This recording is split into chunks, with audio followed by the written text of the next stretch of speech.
فنادته الملائكة وهو قائم يصلي في المحراب أن الله يبشرك بيحيى مصدقا بكلمة من الله في المحراب أن الله يبشرك بيحيى مصدقا بكلمة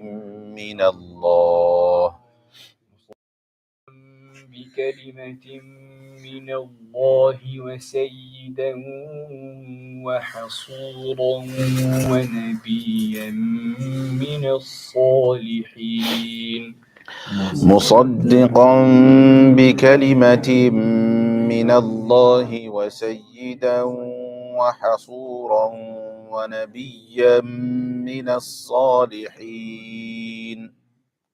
Just that last part. I think one thing that, again, like I heard, the Quran is beautiful because it has a lot of symmetry inside it, right?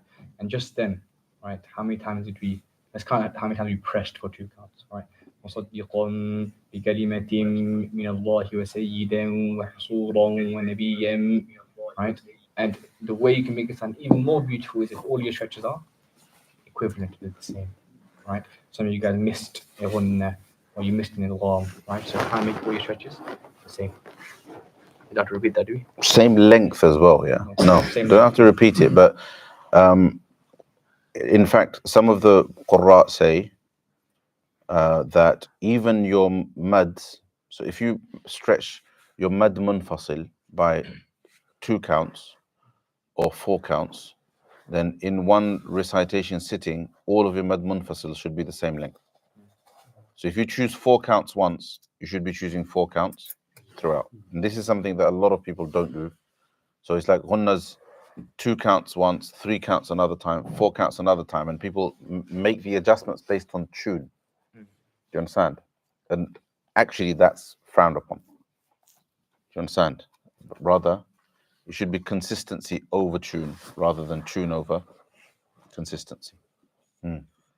قال رب أنى يكون لي غلام وقد بلغني الكبر وامرأتي عاقر قال رب أنى يكون لي غلام وقد بلغني الكبر وامرأتي عاقر.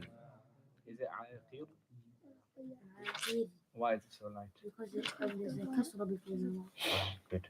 So on that ra, عاقر, عاقر. So because it's a ra sakina with a kasra before it, that ra will be light. So we will stop عاقر as opposed to عاقر. Right? So mustaqim, we don't say عاقر, we say عاقر and keep the ra light. Okay, carry on. قال كذلك الله يفعل ما يشاء. قال كذلك الله يفعل ما يشاء. So is there a rule that we just learned previously that's come up again? Hamza. Yeah. Same thing again. So once you learn something once, it's really important to try and apply it to all following text. All following, right? It's really, because if you make the same mistake again, it shows that. And in all of these examples, it's a mad, but it's mad muttasil. Who knows how long it is? 4 counts. 4 counts. What does count mean? Almost like seconds. So the official method, the proper method of counting a mad is by haraka, not by alif. So the whole 1 alif, 2 alif, 3 alif method is a simplification. Does that make sense? It's a simplification just to make, for ease of reference. So the alif terminology, which was like we use it in the subcontinent, an alif is 2 harakas. 1 haraka is a zabar zer pesh. A zabar zer pesh is a haraka. So 1 haraka is a zabar zer pesh, a fatha dhamma kasra. A, I, u. That's 1 haraka, right? 2 harakas equals 1 alif. So 2 harakas is a, I, Ooh, that's it. That's 2 harakas. That's your mad asli. Do you understand? So, you know, what did we just recite? ما يشاء. So قال, so in قال كذلك الله, just in the verse we just recited. So قال, that's a mad asli. That's 2 harakas, right? So 1 alif, 2 harakas. Qaf alif, قال. So that's 2 harakas. 1 haraka would be qala. So to double that, qala is 2 harakas. So 2 harakas is your basic mad. Does that make sense? So when we say 4 harakas, we don't mean 4 alifs. 4 harakas is 2 alifs. You understand? 4 harakas is 4 times a fatha, 4 times a kasra, 4 times a dhamma, 4 times zabar, 4 times zayd, 4 times pesh. That's 4 harakas. So if you look at the classical books of the Qur'an, you will find that they will always say, for example, for mad munfasil, they'll say 5 harakas, 5 harakas, right? With the permissibility of any length in between. So you can do 1, you can do 2, you can do 4, 5, and so on. Mad munfasil 5, 6 as well, according to sorry, mad muttasil. So this one, yasha 6 harakas. So 3 times, so 3 times the, and here there's lots of different opinions that extend it further and so on. So to the extent that, you know, 8 and etc. etc. The only difference though is in a mad munfasil is, have you heard one yet? Yeah. Oh, yeah, one. No, that's not.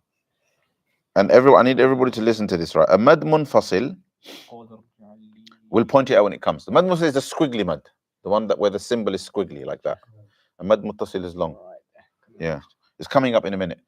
In a mad munfasil, you can shorten to 2 counts. Yes, you can say it's coming up now. قال رب اجعل لي آية. You can also say قال رب اجعل لي آية. Both are permissible.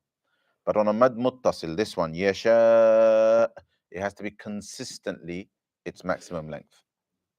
It has to be consistently its maximum length.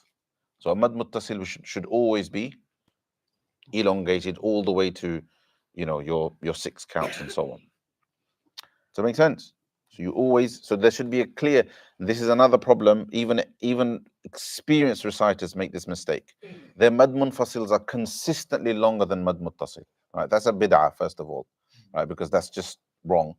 And then secondly, they sacrifice the muttasil. There's sacrifices on the muttasil, but when it comes to the munfasil, it's like they just, for the sake of the tune, it's going all over the place, right? Whereas the munfasil is what can be sacrificed. On the munfasil, you can go short. But on the muttasil, you have to consistently always be long. So 2 examples so far. Yasha and dua. These have to always be lengthened to their maximum. Okay? And when you see munfasil, I'll point it out when it comes. Carry on. قال رب اجعل لي آية. قال رب اجعل لي آية. So here we are. Can everyone look at that? Li آية. That's a mad munfasil. That's a mad munfasil. Can you see it? Li. All right. So now you can do 5 counts, 4 counts, 2 counts. قال رب اجعل لي آية. 2 counts. قال رب اجعل لي آية. قال رب اجعل لي آية. All of that is permissible. There's flexibility. You cannot do that in the previous one, in Yasha. You have to always lengthen. You can't be like Yasha, Yasha. And you see in Taraweeh, Hufaz always do this, like license, muttasil, everything is shortened. You can shorten the munfasil, but you cannot shorten the muttasil. Make sense? Can't. Another way it's simplified is that they say both is the same. They're both the same. Yeah. As in long. Yeah. It's not a fard in any case. Meaning if you want to follow the rules, then that's how the rules are. It's not, these are all of this stuff. I always say to you guys, don't I, that all of this stuff, everything we discuss, ikhfa, idgham, idhar, etc., these are all sifat arida, meaning they're all sifat that are not they're not necessary. They're not obligatory sifat. So you haven't made if you make mistakes in these, it's not lahn jali. It's never a major mistake. Major mistakes are only in pronunciation, which people always neglect, pronunciation, and in the mad asli, meaning the basic mad.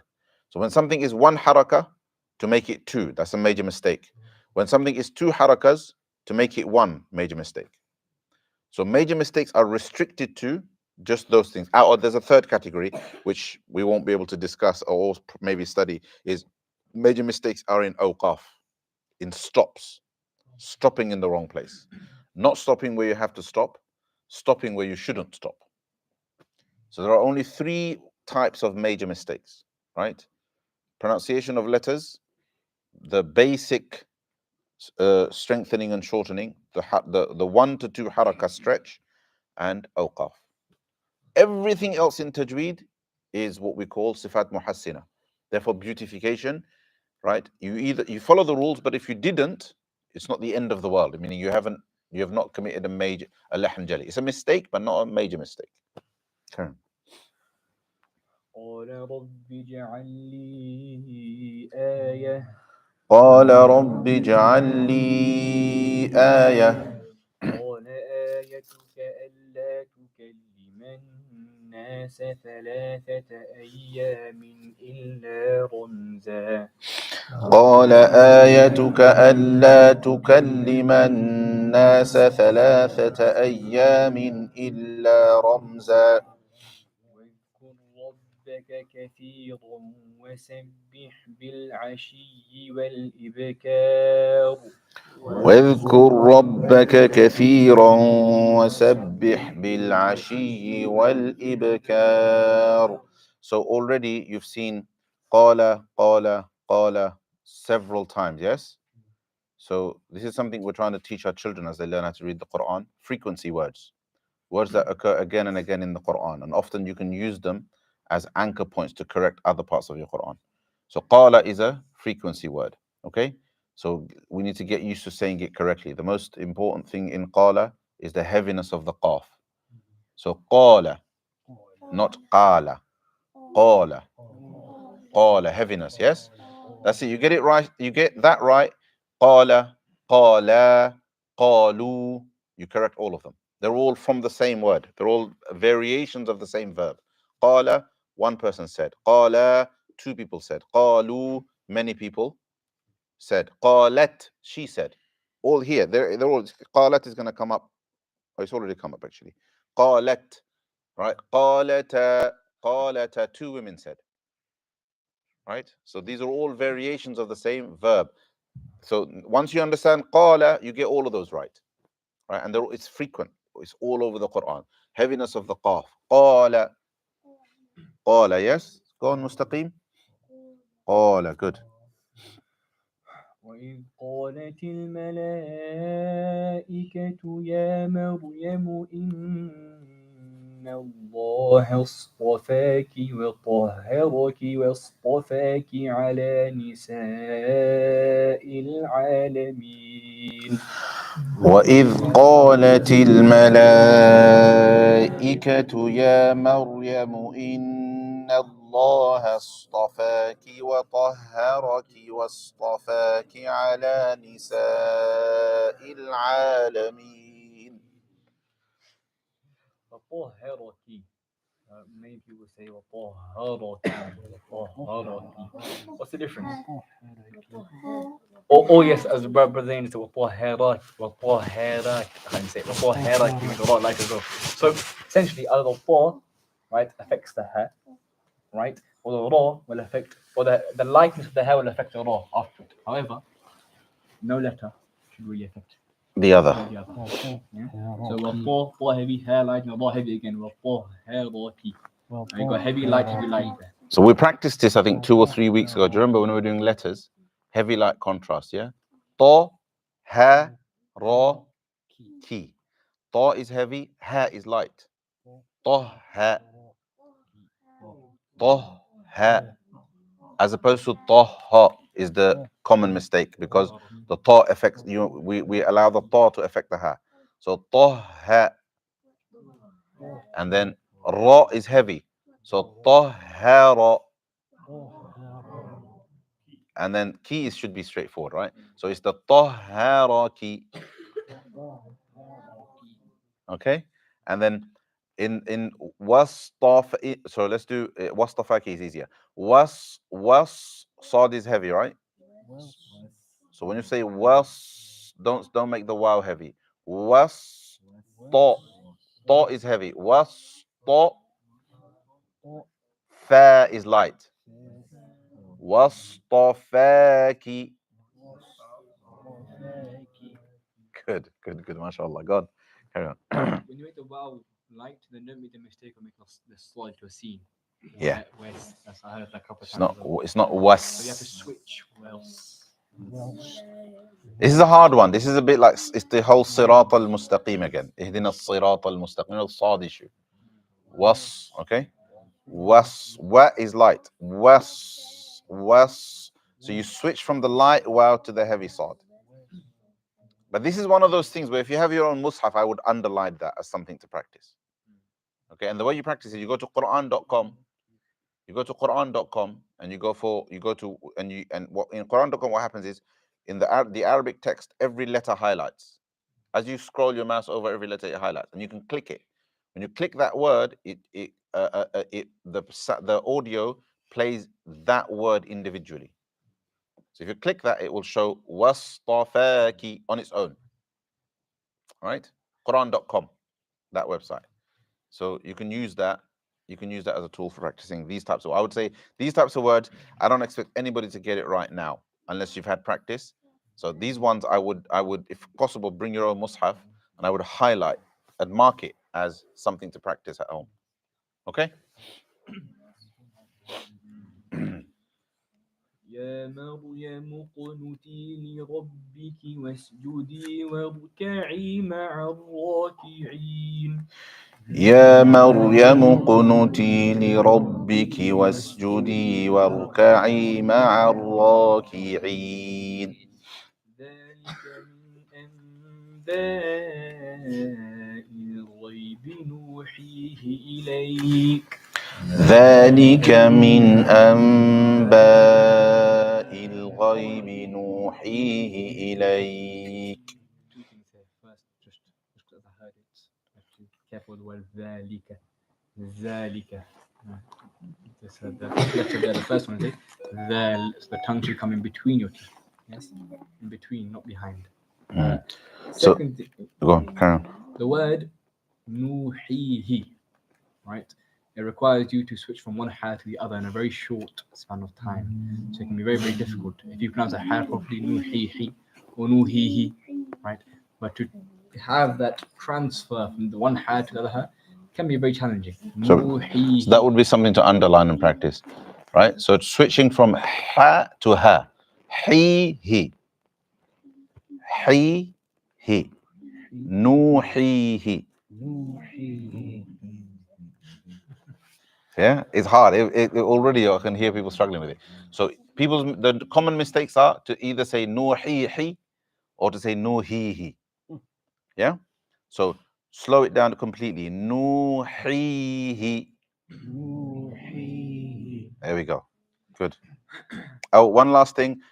Frequency words. I really like this, by the way. Frequency words. So if you want to fix your dhal, remember there's words with dhal in them that are very frequent. So for example, one of them is this one. Dhalika.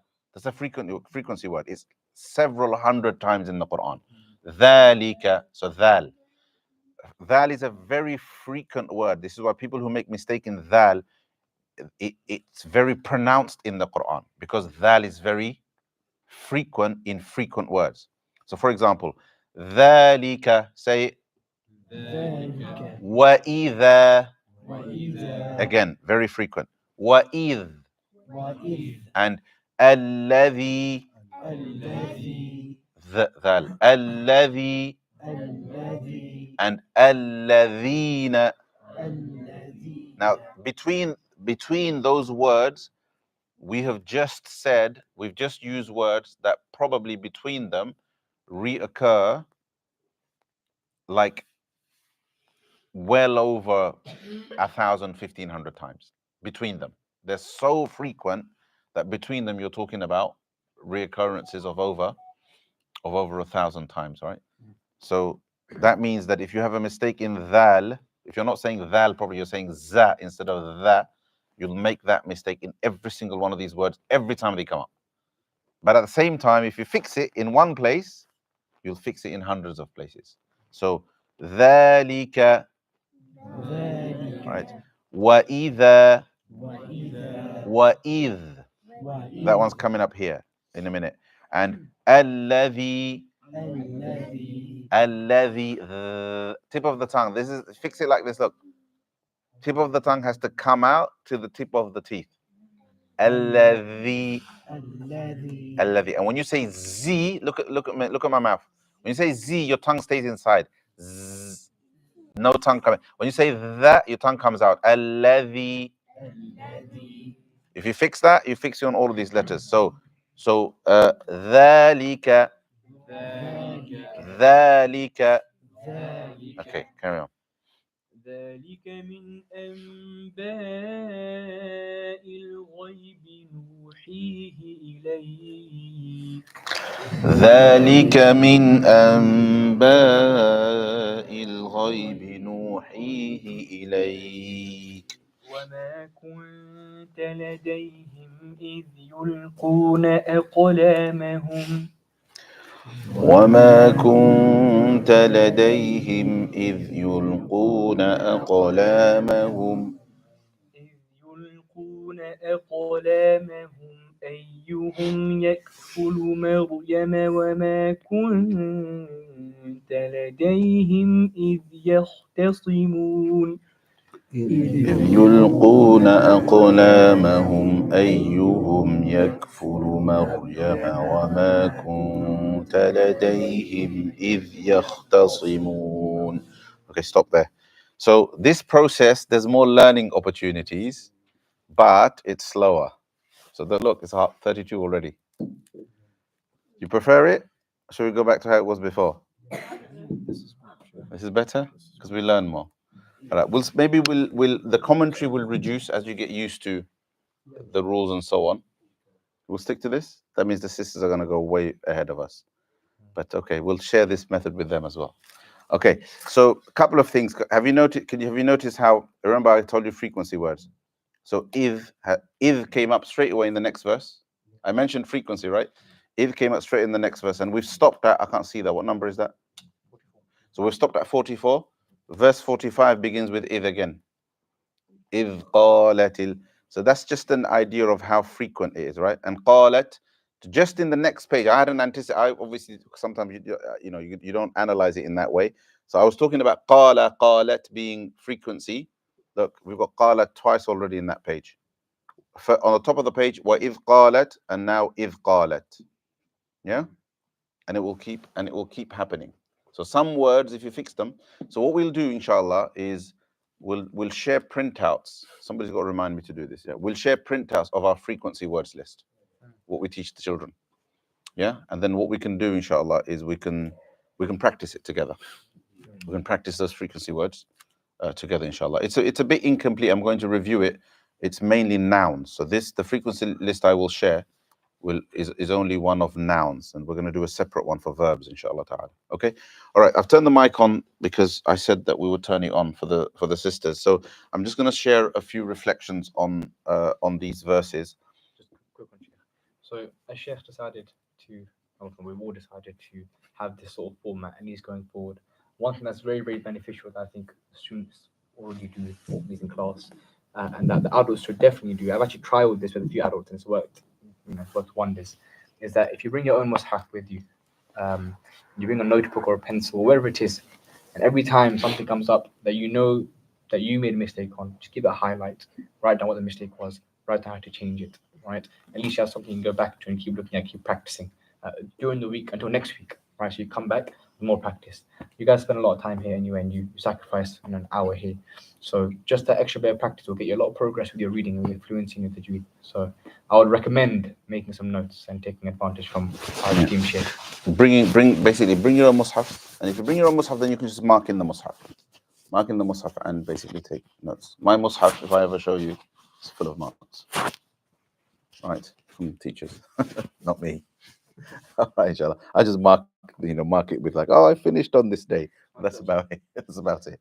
Okay, so a few things. So I just wanted to share with the sisters that we've decided to follow the teacher reads and everybody follows format with the recitation, just so that people benefit from it further. So if you guys want to, you can switch to that method. If you don't, then you'll finish a lot faster than we will, because it's completely slowed us down. But that's okay. I'd like to at least hopefully lift this format to improve people's recitation, inshallah ta'ala. So a couple of things I just want to share. So when we first in verse 38, right? So first of all, this is the story of Maryam alayhi salam, of course, right? This is the story of Maryam alayhi salam. So I suppose the first point of reflection is that the Prophet alayhi salatu wasalam in a hadith told us that Maryam alayhi salam is the most virtuous of all of the women, right? Of all women in creation, she is the most virtuous. The mother of Isa alayhi salam is the most virtuous. And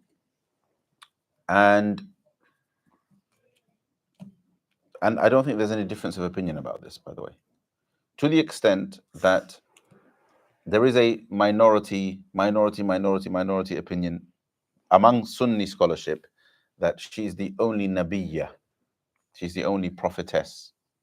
Okay, the majority view is that there are no female prophets, because the Quran appears to be clearly stating that all prophets were men. وَمَا أَرْسَلْنَا مِن قَبْلِكَ إِلَّا رِجَالًا. We have not sent before you except men.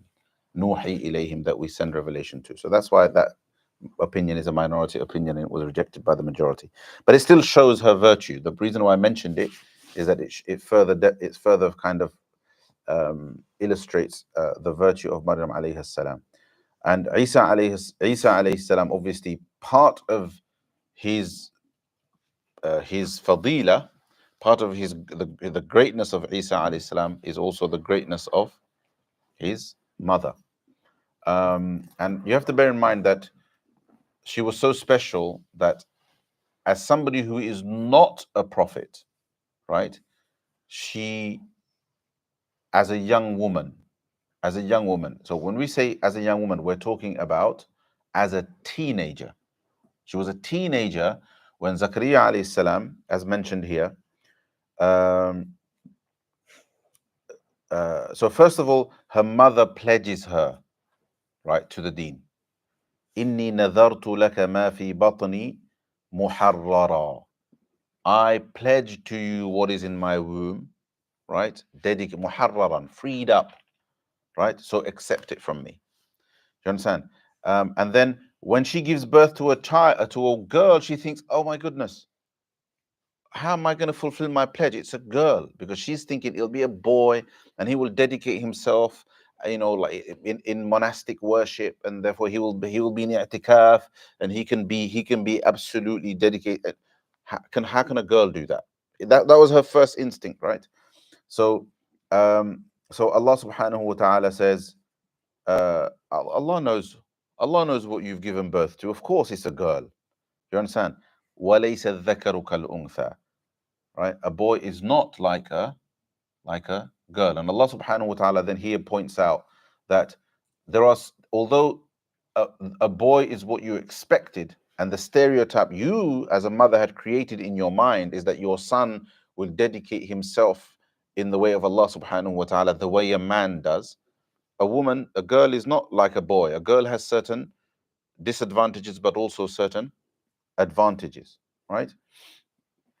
Anyway, and then she is named Maryam and so on. Allah accepts her with a beautiful acceptance. فَتَقَبَّلَهَا رَبُّهَا بِقَبُولٍ حَسَنٍ.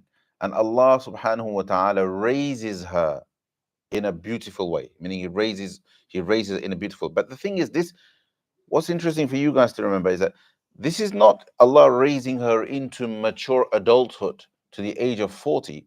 Her being raised beautifully is still, we're talking about her childhood, that she showed early signs of piety in childhood, right? And it was in her childhood that Zakaria alayhi salam became her guardian. وَكَفَّلَهَا Zakaria. Zakaria alayhi salam became her guardian. And the reason, now you can understand why this minority opinion about her being a prophetess exists. Because look, even as a child, which other woman or even man has enjoyed this? When Zakaria alayhi salam used to come to her while she was in ibadah, a teenager, a little girl, she's in i'tikaf worshipping, he used to come in and find her in ibadah, in her place of worship, which is referred to here as her mihrab. As her mihrab. This is her place of seclusion. كلما دخل عليها زكريا المحراب. Every time Zakaria came to her in the mihrab, her place of worship, وجد عندها رزقا. He found food by her. Right? And the Mufassirun say he used to find out of season fruits. Stuff that it was impossible for her to have. It's not in the market, it's not growing on any trees. She has it. Right? And he would say, Ya Maryam, anna laki hadha. Maryam, how did you get that? Right? How did you get that? And her answer, again, I'm going to remind you of her age. What is she here? Teenager, maybe 12 years old, 13 years old, because she was a teenager when she had Isa alayhi salam. Okay, so let's forget about modern expectations of when girls get married and when they have children, etc. She was very young, so she's a kid, basically a teenager, right? Her answer is, "Huwa min indillah." This food, these fruits, they're from Allah, meaning they've come to me miraculously. These kind of things only happen to, normally they only happen to anbiya. They only happen to prophets, right? Huwa min indillah. Inna Allah yarzuqu man yasha'u bighayri hisab. Like, which 12, 13-year-old says this? Indeed, Allah provides whom He wants without any counting, right? Allah gives, He doesn't, it's not like there's some accounting, there's some recompense, there's some transactional process, nothing. If Allah wants, He gives to whoever wants. This inspires Zakaria alayhi salam. He thinks, Subhanallah, what a child. I want a child like that. He's an old man already. So now he makes dua. هنالك دعا زكريا ربه قال ربي هب لي من لدنك ذرية طيبة. Lord, give me as a gift from you, من لدنك, from you only. I've done nothing to deserve it. Perhaps it's not even physically possible for me. But I want a miracle. I want from you a pure progeny, a pure child. Give me a pure lineage. Give me descendants who are like this, who are pure like this girl. Because by that point, he's an old man. He doesn't think he can have children, right? But he's like, wow, like if only I could have progeny like this, right? That inspires, he makes this dua. And this is what ulama say, that if you want pious children, you should make this dua. Rabbi habli min ladunka dhurriyatan tayyibah. Right? There's another one in another place. So there's two du'as of Zakaria alayhi salam in two different wordings. The other is Rabbi habli min as-salihin. This one is Ibrahim alayhi salam. Rabbi habli min as-salihin, and this one is Zakaria alayhi salam. Rabbi habli min ladunka dhurriyatan tayyibah. And you should make these du'as even if you already have children. People who don't have children make these du'as. People who have children make these du'as for your own children. Rabbi habli min ladunka dhurriyatan tayyibah, and Rabbi habli min as-salihin. Right? That's it. I'll stop there, inshallah. May Allah subhanahu wa ta'ala grant us pious children. Of course, the rest of the story is that Allah subhanahu wa ta'ala in old age does announce to Zakaria, who was a prophet, does announce to him that you will have a child, you will have a son. And he's like, hang on a second. Yeah, I made the dua, but how's this going to happen? I'm an old man, my wife is old. And Allah subhanahu wa ta'ala, then the rest of the story is Allah subhanahu wa ta'ala, of course, manifests the miracle of them having a child at old age, similar to how Ibrahim alayhi salam has, and his wife have a child in old age. And of course, that turns out to be the story of Yahya alayhi salam, who the Christians know as John the Baptist. All right, inshallah. Sadaqallahu al-azim. Allah subhanahu wa ta'ala make our children pious like Maryam alayhi salam, inshallah. And may Allah subhanahu wa ta'ala grant us all pious children. Jazakumullah khairan. Subhanallah bihamdihi, subhanakallahumma wa bihamdika, nashhadu an la ilaha illa anta, nastaghfiruka wa natubu ilayk. So those